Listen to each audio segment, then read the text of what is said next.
just applying, I will apply this this Pro Dye using a dauber. As you can see, you know,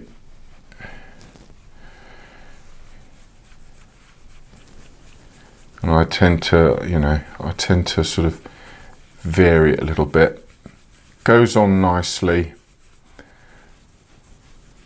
and that is going to go through and give you a reasonably even colour. But this is where it's actually quite important in terms of the speed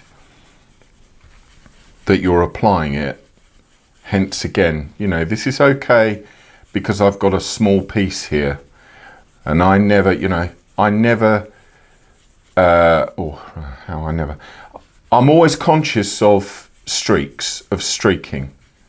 And because at the end of the whole process, I'm looking to create a really final sort of organic look, I tend to find, as you can see in this one, swirls tend to give it a nice even finish. Now, you can see how easily that took the dye into it. But if I showed you on the back, even just applying it there, can you see that that's almost completely, see if you can see that on there, that is almost completely dried, so to speak, because you can see the absorption on the back of that leather is incredible. This is where you're really going to suffer in terms of cost.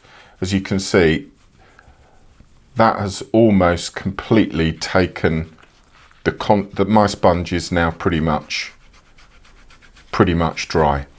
So you can see how that has absorbed the entire sponge, whereas I managed to keep going over that pretty well without losing the colour off there. I do love the oil dyes, professional oil dyes, massively popular, very commonly used. If you want to get a colour all the way through the leather, that's what you're going to go for, in my personal opinion.